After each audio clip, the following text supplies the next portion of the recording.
asteazkenetan ekonomia arloko gaiak aztertzeko tarte bat hartzen dugu. Gure gaurko gonbidatua Mari Jose Aranguren da, Deustuko Unibertsitateak lehiakortasun arlorako duen orkestra fundazioko zuzendaria. Mari Jose, egunon. Egunon. Duela egun batzuk Euskal Herriko Unibertsitateak Euskadiko lan txostena kaleratu du, EPA populazio aktiboaren txostenak emandako datuak aztertu ditu, eta epe luzera begira kezkagarria izan liteken ondorioa atera du, ez?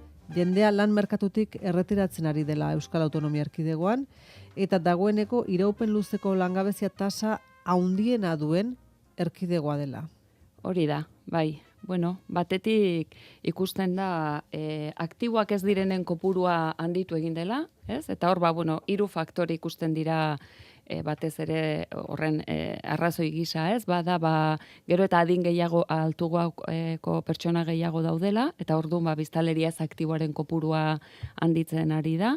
Bestalde gaztea gero eta beranduago lan merkaturatzen direla, eta baita ere, hemen ditugun daukagun sektore mota, askotan zailagoa dela baita ere, jendea lan merkaturatzeko, ez? Berriro lanean, modu aktiboan, lanean hasi ahal izateko, ez? Turismoan, era horretako jardueretan erresagoa da, inbesteko prestakuntza ez da behar, eta orduan prestakuntza bajuagoa duen jendea ere bai, lanean hasi ahal izatea, baina industriak eskatzen duen kualifikazio mailagatik eta eta gero eta teknologia berriak eta gai berriak gehiago ari dira sortzen, orduan prestakuntza maila ere altuago eskatzen dute, eta orduan hor hainbat langabetu mota pixka kronifikatzen ari da. Eta ze ondorio izan dezake, joera honek gure enpresek behar duten lan eskuan? Nik uste alde batetikan kualifikazio maila batzutako jendearen beharra dago, gero eta sektore balioa erantzi altuagoetara evoluzionatzen ari gera, eta orduan horrek eskatzen du gazteak eta pertsonak era horretako lanetarako prestatuak egoteare bai, ez? Eta nik uste horretarako importantea dela enpresa mundua eta hezkuntza mundua eskutik joatea, ez? Eta askoz ere elkarlan handiagoa egitea, badaude hainbat iniziatiba, prestakuntza dualak eta lantzeko, bai lanbide heziketan eta bai unibertsitatean, ze hain azkar aldatzen dira, lan munduan dauden beharrak, oso importantea dela baita ere hezkuntza mundua egokitzapen horiek azkar egiten joatea, ez? Eta horrek eskatzen du hezkuntza programak, prestakuntza programak eta elkarrekin lantzea askotan ere bai, ez? Eta enpresario elkartek adibidez, haien afiliatuen artean egiten dituzten inkesten arabera, konfidantza giroak hobera egin du eta hurrengo hilabetetan jende gehiago kontratatuko dutela diote. Lan merkatutik atera direnak animatzeko girorik ikusten duzu? Nik uste dut, momentu honetan ekonomia, enpresen eskariak eta mugitzen ari dira, orduan alderdi horretatik, enpresetan jendea kontratatu beharra hori mugitzen ari da, baina egia da gero langabezian dagoen pertsonen perfila askotan ez datorrela momentu honetan enpresetan dauden beharrekin, ez? Eta nik uste hor dagoela gap hori, ez?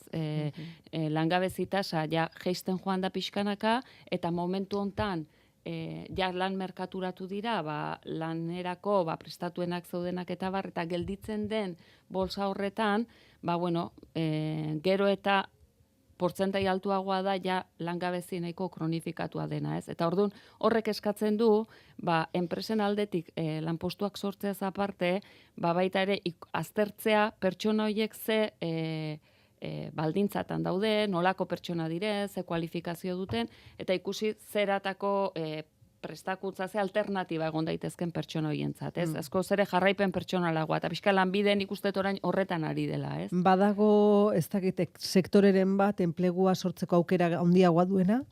Momentu honetan industria mugitzen ari da, ez?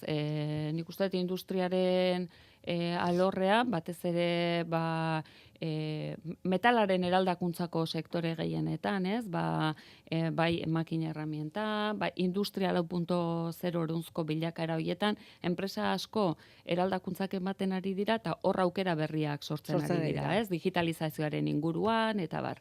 Gero, Euskal Herriko Unibertsitateko txosten honek nabarmentzen du azkenaldian emakumeentzat baino lanpostu gehiago sortu direla gizonezkoentzat. Hain zuzen ere enplegua sortu dutenak sektore maskulinizatuak izan direlako. Horren inguruan ze balorazio egiten duzuzuk? Nik uste lotuta dagoela hori ere bai jarduera ekonomiko motarekin, ez? Hemen normalean hainbat industriako sektoretan batez ere plantan edo operario mailan eta lanbide heziketan sortzen ari diren hainbat eta hainbat postutan, lanbide heziketan prestatutako jendearentzat gehiago dira gizonezkoentzat, emakumeentzat, baino zergaiti askoz ere gizonezko gehiago dagolako lanbide heziketa industrialetan, ez? Eta hor bai datozen aukera asko hortikan izango dira eta aleginak egiten ari dira baita ere lanbide heziketaren aldetik animatzeko baita ere emakumeak era horretarako prestakuntzetan formatzen jutera, ez? Lehengo batean elkarrezketatzen genuen Ortueta jauna, makina herramientako AFM-ko elkarteko arduraduna, eta esaten zigun animatzen zituztela tailerretan oso emakume gutxi zegoela eta emakumeak bertzituztela.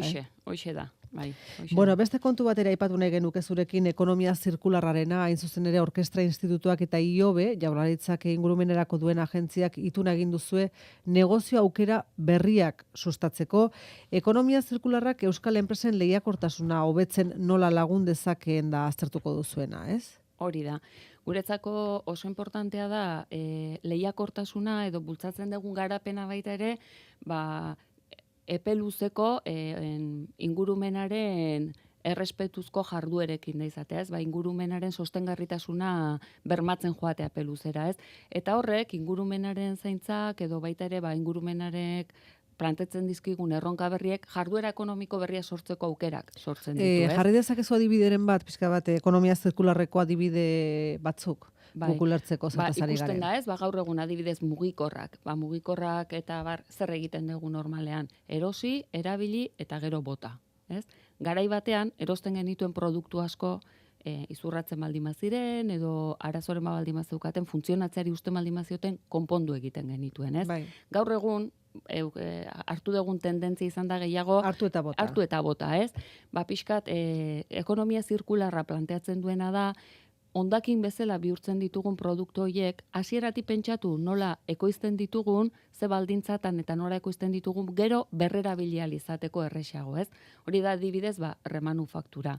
Mugikor hori gero zerbait piezaren bat edo ez badu funtzionatzen, erresago osatzeko moduan ekoizten baldin badegu, ez genituzke hainbeste gauza botako, baizik eta berrerabili egingo lirateke, ez? Hasierako urratsan behar da hortaz indarra jarri, ez? Ekoizpenean, prozesu guztian zehar.